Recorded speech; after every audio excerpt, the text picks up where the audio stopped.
La notification sur mon téléphone m'a frappé comme un coup de poing dans le ventre. 20 000 $. Disparu. Juste comme ça.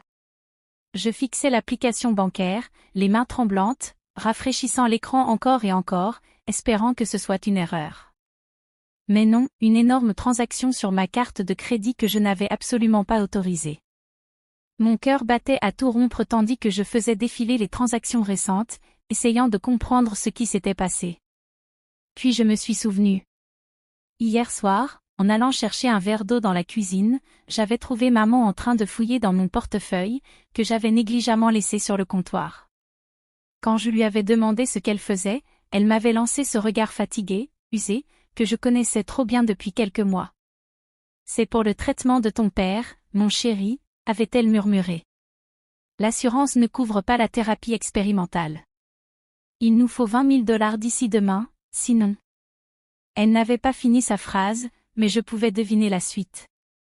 Le cancer de papa était impitoyable, et nous avions déjà épuisé presque toutes les options conventionnelles. Mon cœur s'était brisé en la voyant comme ça, ma mère, si forte, si fière, réduite à fouiller dans le portefeuille de son propre fils, désespérée. Sans hésiter, je lui avais tendu ma carte de crédit. « Prends ce qu'il faut, maman. Papa va s'en sortir. » Elle m'avait serré dans ses bras, des larmes coulant sur son visage. « Merci pour les 20 000 $, avait-elle soufflé.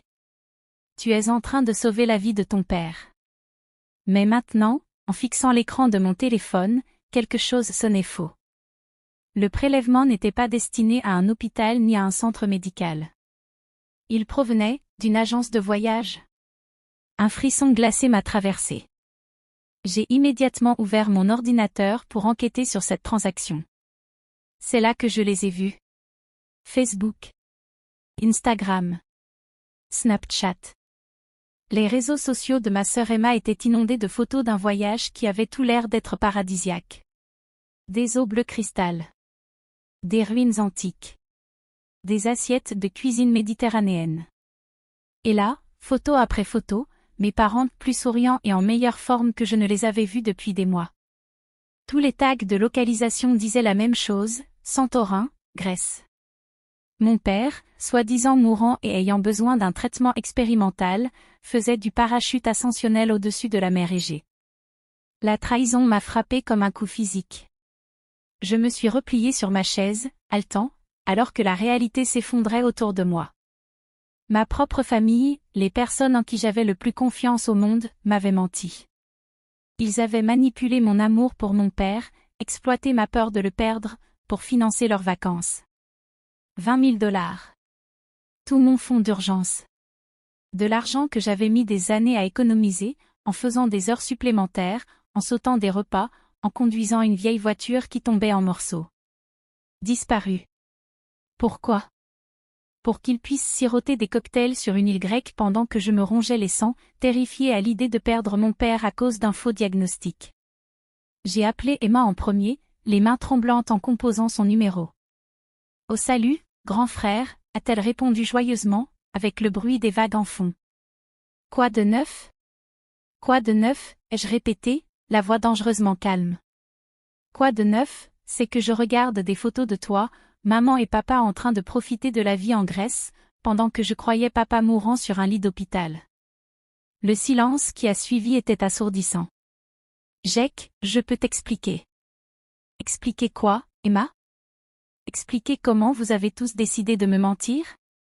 Expliquer comment vous avez utilisé le faux diagnostic de cancer de papa pour me voler 20 000 $? Ce n'est pas ce que tu crois, répondit-elle précipitamment. Le cancer de papa est réel, mais... Mais quoi ? Ce n'est pas aussi grave que vous l'avez fait croire ? Mais vous avez pensé que vous pouviez partir en vacances à mes frais pendant que je faisais des crises d'angoisse, persuadée que j'allais perdre mon père ? Je l'entendais essayer de couvrir le téléphone, chuchotant nerveusement à quelqu'un en arrière-plan. Probablement maman et papa, qui réalisaient enfin que leur petit plan parfait était en train de s'écrouler. On allait te le dire, finit par dire Emma, la voix faible. C'est juste, on avait besoin de ça. En famille. Papa est tellement déprimé depuis le diagnostic, même si c'est traitable. Maman pensait qu'un voyage pourrait l'aider. Avec M1 argent, ai-je rugi. Vous avez pensé aider la dépression de papa en commettant une fraude contre son propre fils? J'ai raccroché avant qu'elle ne puisse répondre. En quelques minutes, mon téléphone s'est mis à vibrer sans arrêt, des appels des trois. Je n'ai répondu à aucun. Puis sont arrivés les messages. Maman, s'il te plaît, laisse-nous t'expliquer. On n'a jamais voulu te faire de mal. Papa, fiston, je suis tellement désolée. Tout nous a échappé. Emma, on rentre plus tôt. On te remboursera, je te le promets.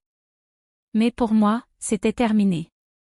Terminé leurs mensonges, leurs manipulations, et leur mépris total pour ma confiance et ma sécurité financière.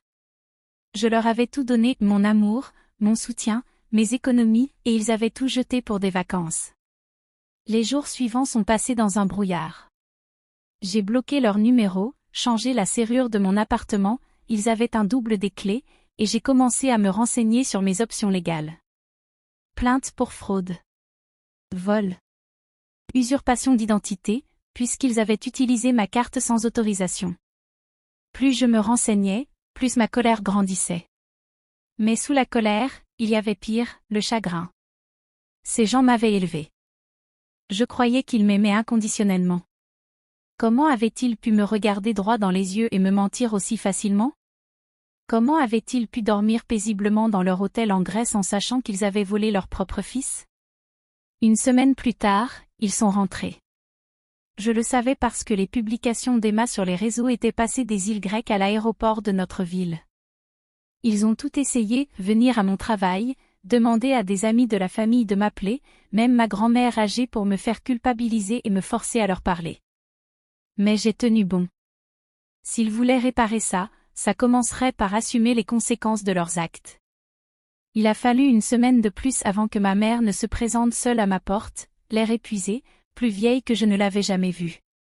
J'ai failli ne pas ouvrir, mais quelque chose dans sa posture vaincue, vraiment repentante, m'a poussé à tourner la poignée. « Je sais que tu ne veux pas me voir, dit-elle d'une voix rauque. Mais je devais te dire quelque chose. Quelque chose qu'on aurait dû te dire depuis le début. » Je croisai les bras, sans dire un mot. L'argent, continua-t-elle, les larmes commençant déjà à couler. Ce n'était pas vraiment pour les vacances. Enfin, si, mais ce n'était pas la vraie raison pour laquelle on en avait besoin. Bien sûr, répondis-je, sarcastique. Encore des mensonges. Non, Jack. Écoute-moi. Elle inspira profondément, la voix tremblante.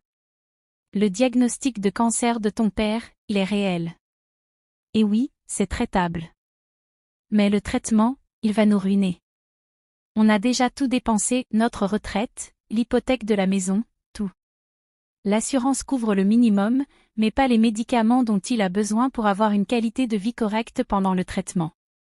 Je ressentis un éclair de quelque chose, pas du pardon, mais peut-être de la curiosité. Le voyage en Grèce, reprit-elle, c'était censé être notre dernier moment. Nos dernières vraies vacances en famille avant qu'on perde tout et que ton père passe l'année prochaine à se sentir comme un mort-vivant. On pensait que si on te disait la vérité, tu insisterais pour nous donner l'argent quand même. Et on ne voulait pas te voler ton avenir. Donc à la place, vous l'avez juste pris sans demander, dis-je, glacé. On allait te rembourser, murmura-t-elle. Ton père a une assurance vie. Si son état empire, ça couvrirait largement ce qu'on te doit. On pensait qu'on pourrait avoir cette semaine parfaite, et gérer les conséquences ensuite. Je la fixai, digérant cette nouvelle information. Ça n'excusait pas ce qu'ils avaient fait, mais ça ajoutait des couches à la trahison qui rendait tout à la fois pire, et presque plus compréhensible. Vous m'avez quand même menti, dis-je enfin. Vous m'avez fait croire que papa allait mourir immédiatement. Vous avez manipulé mes émotions pour obtenir ce que vous vouliez.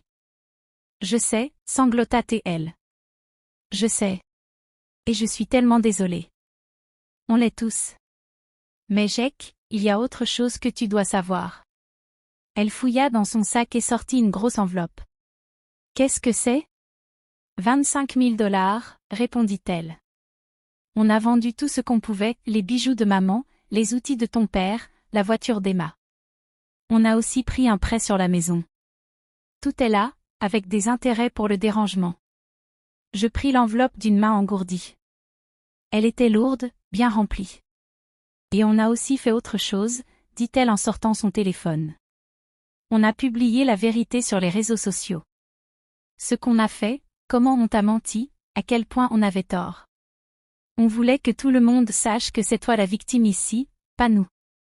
Elle me montra son post Facebook. C'était d'une brutalité honnête, une confession complète de leur tromperie, une reconnaissance de la trahison, et des excuses publiques qui avaient déjà récolté des centaines de commentaires. La plupart me soutenaient et les critiquaient eux. Pourquoi, demandai-je, sincèrement perdu. Parce que tu méritais mieux que ce qu'on t'a donné, répondit-elle simplement. Parce qu'on t'a élevé pour être honnête et digne de confiance, et ensuite, on t'a montré exactement l'inverse. Parce qu'on t'aime plus que notre propre fierté ou réputation. Je regardai l'enveloppe dans mes mains, puis le visage de ma mère, ravagé par les larmes. Ça ne répare pas tout, dis-je à voix basse. Je sais. Je ne sais pas si je pourrai vous refaire confiance. Je sais. Papa est vraiment malade? Oui. Il commence la chimiothérapie la semaine prochaine.